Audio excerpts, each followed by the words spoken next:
पाकिस्तान की cricket team world beater हो चुकी है और मैंने उस टाइम भी कहा था कि भाई ये जो बाकी दो टीमें खेल रही हैं इनका मकसद।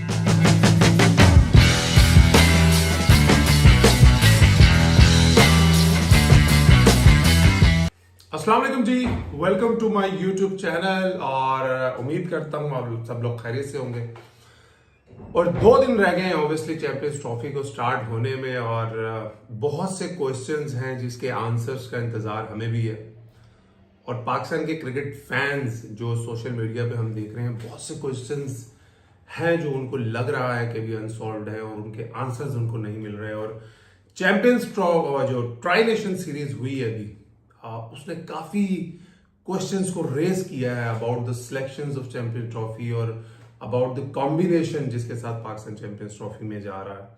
बात कर लेता हूं थोड़ी ट्राई नेशन सीरीज में काफी पॉजिटिव्स भी देखने को मिले, काफी वीक लिंक्स और नेगेटिव पॉइंट्स भी जो पाकिस्तान के स्क्वाड के नजर आए हमें। जब मुझे अभी भी याद है कि जब हमने 350 अगेंस्ट साउथ अफ्रीका चेस किया तो सोशल मीडिया पे इस तरह का ट्रेंड चल रहा था कि जिस तरह पाकिस्तान की क्रिकेट टीम वर्ल्ड बीटर हो चुकी है। और मैंने उस टाइम भी कहा था कि भाई ये जो बाकी दो टीमें खेल रही हैं इनका मकसद इन मैचेस का सिर्फ ये है कि वो अपने स्क्वाड के हर लड़के को ट्राई करें और प्रिपेयर करें अपने आप को चैंपियंस ट्रॉफी के लिए। उनका मकसद जो है वो ट्राई नेशन सीरीज की ट्रॉफी नहीं है। जबकि on the other hand Pakistan जो कि बहुत सी डिफरेंट कॉम्बिनेशन ट्राई कर सकता था इन 3 मैचों में, वो हमें नजर नहीं आया। अब क्वेश्चंस जो अराइज हो रहे हैं जो लोगों के दिलों में है, क्या सबसे मेन क्वेश्चन ये है क्या पाकिस्तान के लिए बाबर आजम ही ओपनिंग करेंगे चैंपियंस ट्रॉफी में।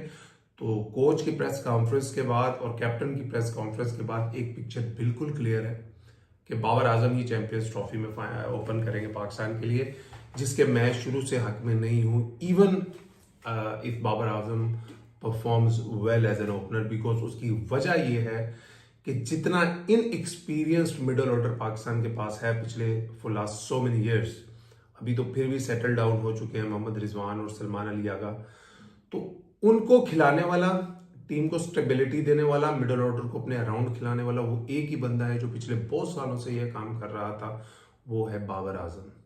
Babar Azam as an opener ही failed in the tri nation series. I know वो सेट होके आउट होते रहे, रन्स करके आउट होते रहे। मैं आपको एक डिफरेंस बता देता हूं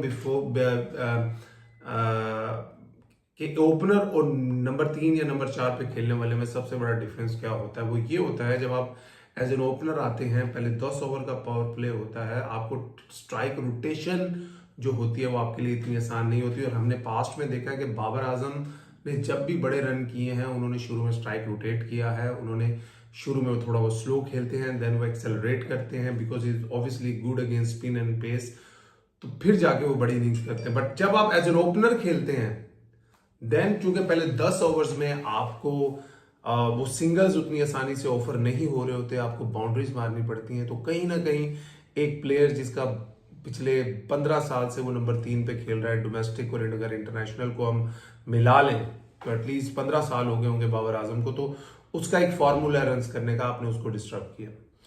एक और क्वेश्चन जो लोगों के दिलों में राइज हो रहा है वो is about Haris Rauf. Will he be fit for the Champions trophy?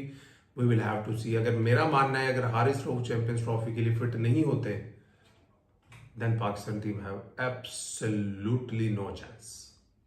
अभी तक उनके बारे में कोई खबर सोशल मीडिया या पीसीबी मीडिया के थ्रू नहीं आई क्या उन्होंने बॉलिंग स्टार्ट कर दी है या नहीं की। 2 दिन बाद हमारा चैंपियंस ट्रॉफी का पहला मैच है और चैंपियंस ट्रॉफी एक इतना छोटा टूर्नामेंट होता है कि इसी के दौरान अपना रिहैब कंप्लीट करके खेलना भी इट्स अ डिफिकल्ट टास्क। हमें नहीं पता कि उनकी इंजरी किस नौयत की है, but if Pakistan has any chance in this champions trophy then Haris Rauf has to be 100% fit before the first game. Because हमारा पाकिस्तान का जो सबसे बड़ा इशू इस वक्त आ रहा है वो ये आ रहा है कि हम मिडल में विकेटें नहीं ले पा रहे।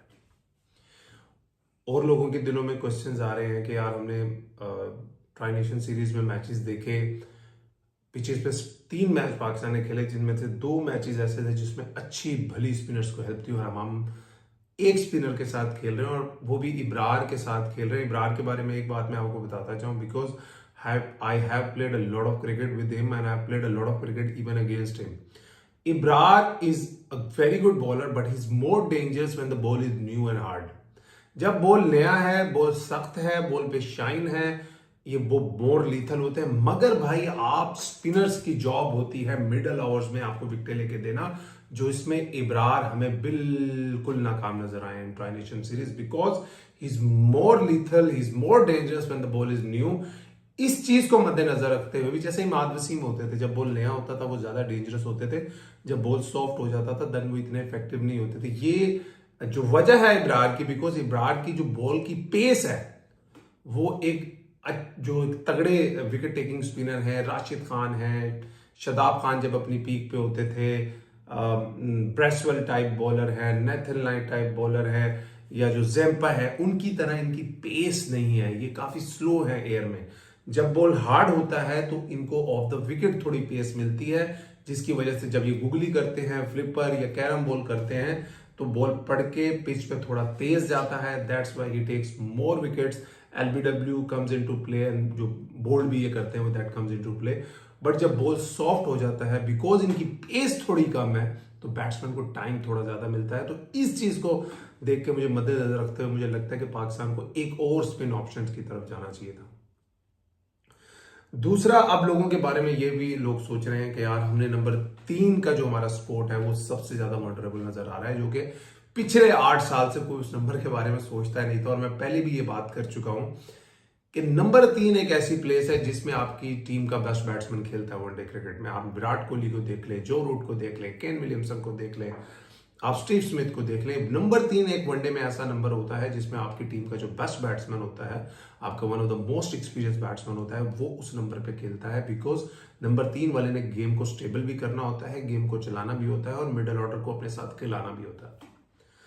नंबर 3 पे आपने कामरान गुलाम को ट्राई किया, आपने एक मैच के बाद उस पर से ट्रस्ट हटा दिया, फिर आपने सऊद शकील को 2 मैच खिलाए, नहीं वो कर सके। तो भाई आपको 3-4 मैच मिले थे, आप एक match as an opener, because मैं इस मेंटालिटी से बात कर रहा हूं कि आपको ये जो ट्राई नेशन मिली थी भाई, ये ट्रॉफी उठाने के लिए नहीं मिली थी। आप ट्रॉफी उठा भी लेते ना, वो उसकी कोई वैल्यू नहीं थी अगर आप चैंपियंस ट्रॉफी में परफॉर्म नहीं कर पाएंगे। तो बेसिकली ये इसलिए मिली थी कि आपने प्रिपेयर करना अपने आप को। आपने इंडिया इंग्लैंड की सीरीज देखी होगी, उन्होंने सारे अपने जो उनका स्क्वाड था उसको अपॉर्चुनिटी दी ताकि सारे चैंपियंस ट्रॉफी के लिए तैयार हो। न्यूजीलैंड ने अपना पूरा स्क्वाड खिलाया, 15 के 15 लोगों को चांस दिया। साउथ अफ्रीका ने अपने 15 के 15 लोगों को चांस दिया। तो आपको उस्मान खान को ट्राई करना चाहिए था एज एन ओपनर, और बाबर को एक मैच दोबारा अपने नंबर 3 पे देना चाहिए था, ताकि आपके पास एक फ्लेक्सिबिलिटी होती फॉर द कॉम्बिनेशन।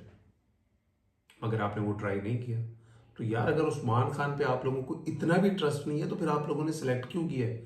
फिर इससे बेहतर था अगर उस पर ट्रस्ट नहीं है एज एन ओपनर तो फिर हसीबुल्लाह को सिलेक्ट करते, तो ताकि आपके पास एक ओपनिंग का ऑप्शन तो मौजूद होता। हसीबुल्लाह मुझे नहीं पता वो क्यों सिलेक्ट नहीं हुए, whether he is injured, but he is playing first class cricket.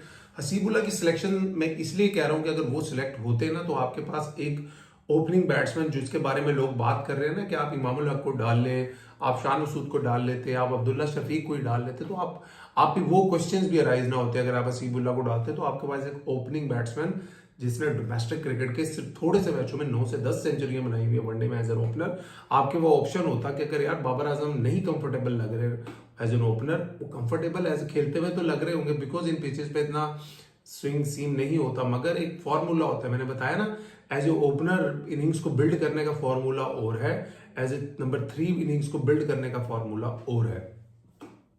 तो उस चीज को मद्देनजर रखते हुए आप हसीबुल्लाह की तरफ भी दे सकते थे। एनीवे वो पास्ट की बातें हो गई हैं। अब इसमें से जो कॉम्बिनेशन पाकिस्तान बेस्ट निकाल सकता है, मुझे ऐसा लगता है कि आप यार बाबर आजम को भाई नंबर 3 पे खिला लो, खुदा का वास्ता है यार, वो आपका सबसे अच्छा बैट्समैन है। उसको आउट ऑफ प्लेस लेके जाने से आप पूरी टीम की बर्बादी कर रहे हो, उसका कॉम्बिनेशन टीम का खराब कर रहे हो, और बहुत सारे प्लेयरों को आउट ऑफ प्लेसेस खिला रहे हो। आपने कामरान गुलाम और सऊद शकील अच्छे प्लेयर है यार, सऊद शकील बहुत तगड़ा प्लेयर है, मैं उसका बड़ा फैन हूं, बट इतने बड़े टूर्नामेंट में before without any one day cricket in the last few months आपने उसको सिलेक्ट कर लिया। अब उसको नंबर 3 पे एडजस्ट करने के लिए आप पूरी बैटिंग ऑर्डर का सत्यानाश कर रहे हो। उससे बेहतर है कि भाई फिर आप एक उस्मान खान पे चांस ले लें, उसको एज ओपनर खिलाएं। पाकिस्तान की कंडीशंस में डोमेस्टिक क्रिकेट में तो उसने भी रन्स के पहाड़ लगाए, तो उसको ओपनर खिलाएं। सिलेक्ट यार 15 लड़के जो आप सिलेक्ट करते हैं ना पूरे मुल्क में से, उन 15 के 15 में इतनी एबिलिटी होती है कि आप आंखें बंद करके किसी को भी खिला सकते, तो फिर आप उस्मान खान का चांस ले ले यार, ताकि बाबर अपने नंबर पे आए, फिर 4 नंबर पे रिजवान आए, 5 पे आगा आए, 6 पे तैयब ताहिर है। और एक बात मैं आपको बता दूं यार, तैयब ताहिर को बाहर नहीं बिठाना आपने। बड़ी खबरें हम सुन रहे हैं कि जी अगर कोई चेंजिंग हुई तो ये वो, अब तो चेंजिंग नहीं हो सकती। तैयब ताहिर को खिलाएं, आइडियली उनको ऊपर खेलना चाहिए, मगर ऑब्वियसली मोहम्मद रिजवान ने और सलमान अली आगा ने इतने रन किए हैं कि आप नहीं कर सकते ये चीज़, वो उन्हीं को खेलना चाहिए 4-5 पे। मगर मुझे ऐसा लगता है कि अगर ऊपर वाले नंबरों पे अगर तैयब ताहिर खेलते हैं, उनके जो स्ट्राइक रोटेशन है अगेंस्ट द स्पिनर, उनका जो strike rate against the good spinners है वो बहुत अच्छा है। बट उन्हीं के साथ आपको बैंक करना चाहिए नंबर 6 पे। और नंबर 7 एक बड़ा मुश्किल हो गया यार, आपने फहीम अशरफ को भी खिला लिया। क्यों खिलाया? 2 ओवर खिलाए, मैं बताऊं क्यों खिलाया आपने? बिकॉज वो विकेट देख के आपको पता चल गया था कि भाई यहाँ फास्ट बॉलर का काम तो है नहीं, आपके पास कोई तेज बॉलर था नहीं। आपने मोहम्मद हसनैन को खिलाया, उसने पैथेटिक बॉलिंग की। अब आप सोच रहे थे क्या करें यार, बैटिंग लंबी कर लेते हैं। भाई इस तरह वनडे क्रिकेट नहीं जीती जाएगी। आप दरमियान में आगा सलमान से 6 ओवर करवा ले, आप दरमियान में खुशदिल से 6 ओवर करा ले, आप इस तरीके से वनडे क्रिकेट नहीं जीत सकते। आप जब तक मिडल के ओवर्स में विकेटें नहीं लोगे, आप जब तक दूसरी टीम को ऑल आउट करने नहीं जाओगे, आपकी वनडे क्रिकेट सर पिचेस बहुत अच्छी हो गई हैं, बल्ले बहुत अच्छे हो गए हैं। जब से ये 5वां फील्डर रिंग में रखने का रूल आया आफ्टर द पावर प्ले, उसके बाद से अब तक जितनी सालों में ये वनडे क्रिकेट हुई है, आप विकेट टेकिंग ऑप्शन ही आपके पास 2 नए बॉल है सर। बॉल ही पुराना नहीं होता 40-50 ओवर तक, आपको विकेट लेने वाले ऑप्शन रखने पड़ेंगे। मुझे मौजूदा स्क्वाड से सिर्फ ये श्योर है, अगर हारिस रऊफ एक वाइड बॉलर है जो हमारे पास मिडल ओवर में वाइड विकेट टेकिंग एक ऑप्शन है, Faheem Ashraf wicket taking option unfortunately Pakistan की पिचेस पे बिल्कुल नहीं है, खुशदिल शाह बिल्कुल विकेट टेकिंग ऑप्शन नहीं है, सलमान अली आगा इन दोनों से बेहतर बॉलर है। बट स्टिल क्या जब बिल्कुल फ्लैट पिच आएगा वो कितने इफेक्टिव होंगे, it's still a big question जो राइज होता है। फिर आपके पास हारिस रऊफ बचते हैं, और इब्रार को हमने देख चुके हैं कि वो पुराने बॉल से उतने इफेक्टिव नहीं हो रहे। इसी वजह से उनकी जो परफॉर्मेंस है वो टेस्ट क्रिकेट में इफेक्ट हुई थी, बिकॉज